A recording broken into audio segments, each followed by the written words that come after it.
ఈ మానసాదేవి టెంపుల్ అనేది చాలా ఫేమస్. ఇది కాసిపేట గ్రామంలో ఉన్న టెంపుల్ లోపల మన ఈ ఆలయ విశేషాలకు సంబంధించి ఇక్కడ మనకు ఈ వ్యవహారాలు వ్యవహారం చూస్తున్న మన వారిని అడిగి కొన్ని విషయాలు తెలుసుకున్న ఆలయం గురించి. చెప్పండి సార్, మీ పేరు? ఆడపు లక్ష్మీనారాయణ. ఈ ఆలయం ఎప్పుడు ఏర్పడిందండి? 1917. అంటే ఇది స్వయంభూ అని అన్నారు కదా, ఎన్ని వందల సంవత్సరాల క్రితం ఏదన్నా? పూర్వం 850 సంవత్సరాల కిందటి వాళ్ళు పురావస్తు వాళ్ళు చెప్పారు. అక్కడ నుంచి అమ్మవారు ఇక్కడ స్వయంభూ వెలిసినాక ఎట్లా ఈ గృహ మన ఇది టెంపుల్ దేవాలయం ఎలా నిర్మాణం జరిగింది? ఫస్ట్ స్టార్టింగ్లో ఊళ్ళో పోచమ్మ కిందికి ఉంటే సర్పంచ్ ఏలేడు చంద్రారెడ్డి అంటే ఆయన ఉన్నారు.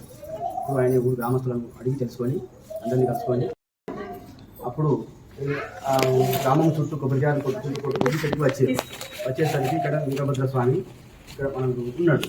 వీరభద్ర స్వామి ఉంటే అప్పుడు ఆయన కిందికి పడిపోయి ఒరిగిపోయి ఉన్నాడు. అప్పుడు ఆయనను పైకి లేపి కింద తొడేసరికి అమ్మవారు దొరికారు. మానసాదేవి, అపురూపలక్ష్మి.